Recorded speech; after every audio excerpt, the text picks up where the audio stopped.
One day in 1926, in a plantation field, it was seen that black workers were busy taking care of the fields belonging to white people. Among them there was a small family who always worked together happily every day, the son named Cecil.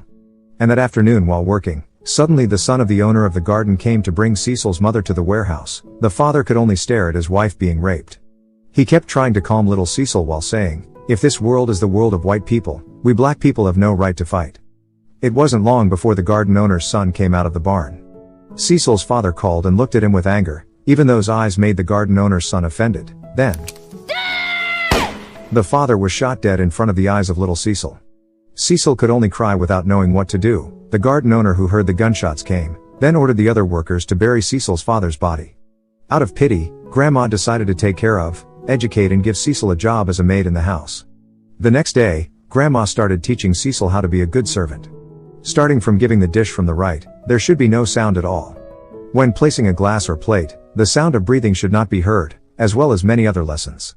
For years Cecil worked and grew there, until one day, Cecil decided to leave. He then said goodbye to his mother. Since the first rape incident, Cecil's mother had gone crazy. Although sad to have to leave his mother to be cared for by other fellow workers, Cecil is sure that his mother will agree if he goes abroad to get a better life. When he said goodbye to Grandma, Grandma was very sad because she considered Cecil like her own grandson. This was Cecil's first time leaving the plantation area towards the city. During the journey, he saw many cruelties that were far more severe. No one wants to give shelter, racism is everywhere, even white people are free to kill black people on the streets without receiving punishment. At that time, the law was not at all in favor of black people, but the law was created to punish black people. In the city, Cecil was so hungry that he was desperate to steal food. Lucky, the shop assistant who caught Cecil was a good person. Instead of punishing him, he treated his hands, and even gave Cecil a job as a waiter. They want the principal. Perfect.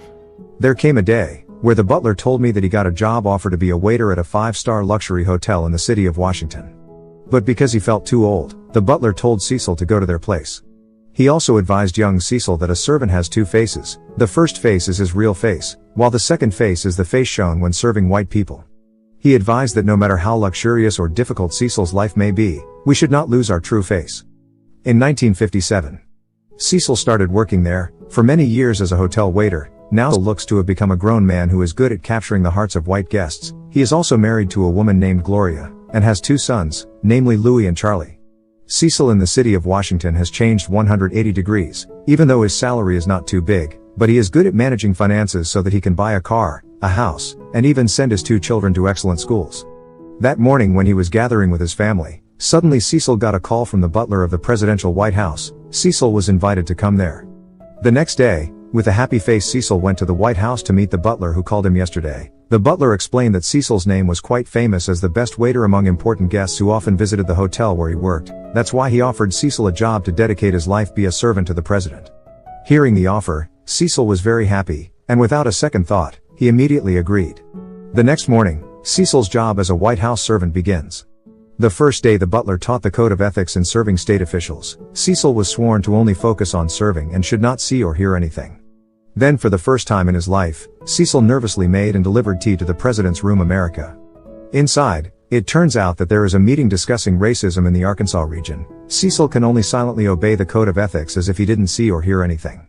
A few days later, after his first child named Louis graduated from high school, Cecil and his family took Louis to the bus stop to continue his education outside the city. After months of working in the White House, Dwight's presidential term was coming to an end. When Cecil and other waiters were baking cake, the vice president came to visit them. The vice president named Nixon turned out to be running as a presidential candidate in the next election. Now Nixon is on campaign and asks Cecil and the other servants to support him. Nixon also asked the three of them to help persuade people in the black community, while promising that if he won the next election, he would make black people's lives more prosperous. On the other hand, Louis has started to carry out his activities as a student. He accidentally met and became acquainted with a woman named Carl.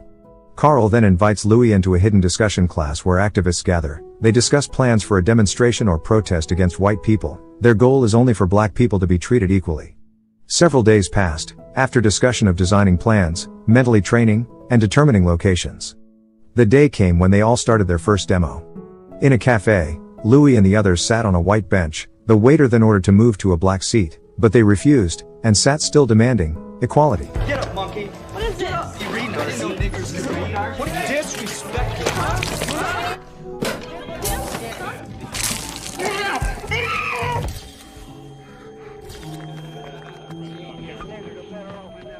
Saw the incident on TV news. Cecil rushes off to see his son imprisoned. He is furious at Louis.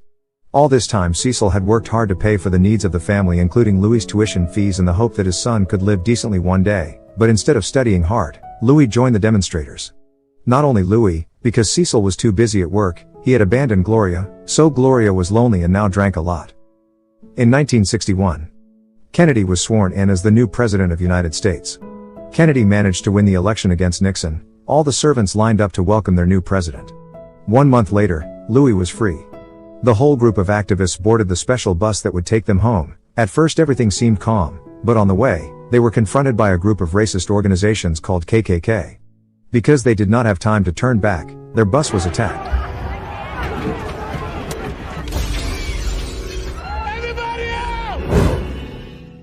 Luckily, in last night's attack incident, Louis and his friends managed to survive. KKK only beat and blew up their bus, but even though the group of black people were victims, the police actually arrested them all because they were considered rioters. In fact, they were detained longer than before. Some time passed. Since being released, the activists did not give up and continued to protest without stopping, even with increasing numbers. The demonstrations continued for years until one afternoon President Kennedy looked exhausted from the demonstration after demonstration. When Cecil came in, President Kennedy said that he already knew Cecil's son, Louis, also joined the demonstration. The president also informed that Louis is currently in prison along with the leader of the activist, Martin Luther King. 16 times. Hearing the news just now, Cecil apologized if his son had made a mess. He himself had not seen Louis in a very long time. When Cecil wanted to leave, President Kennedy said that the activists were not chaos makers, but they were heroes who succeeded in changing people's hearts and also succeeded in changing the hearts of President Kennedy. The next day, for the first time in the history of the United States, there was finally a president who dared to make a big revolution to defend the rights of black people. But before he could carry out the all-racial equality revolution, President John Kennedy was assassinated. The president is shot in the head by a mysterious sniper while driving a car. Knowing the news, Cecil's and all black people's hearts were broken. Cecil's kitchen could only cry and slump down. When he entered the president's room, the wife was still crying. Crying in shock because in the car she saw her husband's head exploded by a bullet right beside him. Arriving at home, Cecil conveyed the sad news earlier, even though she was sad, but Gloria didn't care. She cared more about the condition of the family at home, which was a mess because Cecil was too busy working. Entering the room, while tidying the tie as a memento of President Kennedy's last gift, Cecil realized that he had abandoned his family all along. Since that night, Cecil and Gloria also decided to change. Cecil was spending more time with his family, while Gloria had also stopped drinking. Now the head of government has changed to Johnson as the 36th President of the United States. While cleaning up his office, President Johnson suddenly gave Cecil a pin. It was a pin award for the best presidential servant. In the evening, Cecil invites his friends to gather to celebrate the award. At the party, they all talk about the government of President Johnson, which is very different from Kennedy. During Johnson's presidency, black racism was getting worse, and Kennedy's idea of revolution was never continued. As a result, massive riots occurred throughout the United States to demand President Johnson to immediately proceed with the Kennedy Revolution plan. But President Johnson actually dispersed the demonstrators brutally, police gunfire everywhere, until that day was referred to as Bloody Sunday. In the afternoon, while taking a break, Cecil ventured into the room of the White House Chief of Staff named Warner, where he said that he wanted the salaries of black workers to be equal to white workers. So, today the salary of black workers is far below that of white workers just because of the difference in skin color. But Warner instead told Cecil to thank him for being given the opportunity to work here. If he still didn't accept it, then he would fire him. Disappointed, Cecil left from there. A few days later, while Gloria was sewing, she was shocked to see that Louis, who had been missing for years, had finally come home. At night, Louis invites his girlfriend to dinner at home. There Cecil tried to stay calm and restrained his anger even though there was a rebellious child in front of him. However, because of Louis' impudent attitude and speech, over time, his father's anger exploded. Get the hell out of my house! I'm sorry, Mr. Butler. I didn't mean to make fun of your hero. Get out of this house. In 1969, Johnson's presidential term ended. He was replaced by Nixon, who ran for president again, and this time managed to win. Unfortunately, Nixon's sweet promise during the campaign to make black people's lives more prosperous was never fulfilled. During the reign of President Nixon, this is United States war against Vietnam for no apparent reason. On the other hand, Louis was again jailed for demonstrations. That night, Louis's younger brother Charlie visited the prison. Charlie informed him that he had signed up for the United States military to join the war against Vietnam to defend the country. Knowing that his beloved brother had been devoured by the government's propaganda of nationalism, Louis immediately objected. He was afraid that his little brother would die on the battlefield just because of the words of defending the country. But Charlie's decision was unanimous. He would still defend the country by going to war in Vietnam. A few months after Charlie left, Gloria makes a surprise birthday party for Cecil. After changing clothes, suddenly 2 United States soldiers come and deliver the news that Charlie died on the battlefield. On this supposedly happy birthday, the family was filled with sadness. The next morning at Charlie's funeral, all of Cecil's family members arrive, except for Louis. Since the defeat of United States war in Vietnam, the entire community and members of the council have been constantly pushing President Nixon into resigning, causing him stress. President Nixon was always drunk every day. When Cecil came in to deliver drinks, Nixon asked if he had failed as president. Cecil did not want to answer the question, because he was more disappointed that the president never kept his promises during the campaign. In the kitchen, Louis came just to say that he has now graduated from college. Cecil there was not proud at all. He even kicked Louis out, saying, "An older brother who doesn't come to his sister's funeral is not worth being proud of." Year after year passed. Many times the presidents of United States changed, until in 1986 Ronald Reagan also led United States. First year in office, Reagan asked Cecil to pass on a secret message to someone. In the afternoon, Cecil went back to see Warner. There he again begged for the salary of black workers to be increased. It didn't need to be too high, just equated with white workers, because he's been working there for 20 years but never had a raise. Again Warner's answer was condescending. He even fired Cecil that very second. Hearing the dismissal just now, Cecil smiled. He then conveyed a secret message from President Reagan, a message that Warner was fired because he had been proven to have withheld the rights of the presidential staff. With a sigh of relief Cecil left the room, and since then the salaries of all the black staff in the White Building went up. Week after week passed. While at work, President Reagan's wife called out in awe of Cecil's dedication to becoming the best servant in the White House. The First Lady invited Cecil and his wife to an important party tonight. Not as a servant, but as a special guest of the president. That night, Cecil and Gloria came. At first they both looked very happy in their lives. They had never felt a party as luxurious as this, but over time in the middle of the party, Cecil was silent. The old servant's heart felt empty. At home, he continued to stare at Louis's photo. Cecil had just realized that in 20 years working as a presidential servant, he had never once spent time with his children. Unknowingly the years seemed to pass so fast. Now Cecil felt it was time to stop. Cecil then conveyed his wish to the president. The president was surprised that his best servant stopped. But after all the president could not hold it in. With a heavy heart he let go of the servant.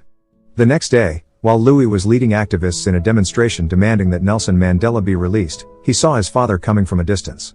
Louis stopped the speech, then approached Cecil and asked why he came there. Cecil replied that he wanted to join the demonstration with his son.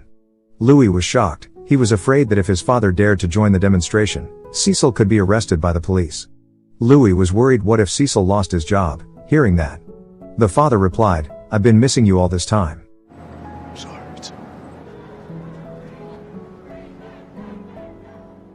Yup, Cecil is really in jail.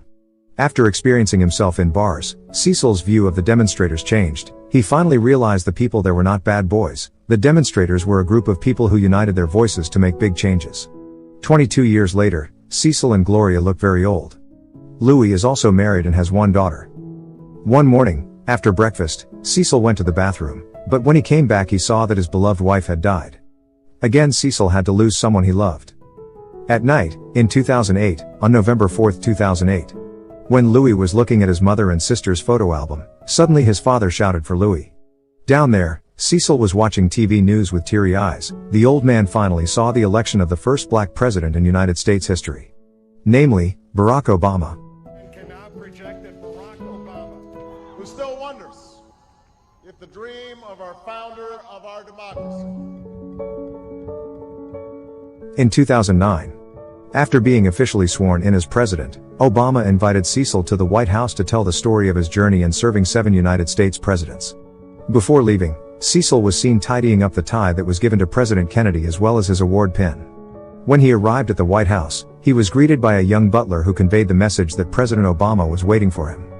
When the young servant wanted to show the way to the president's room, proudly, Cecil said, "He can do it himself, he knows the whole way in this building."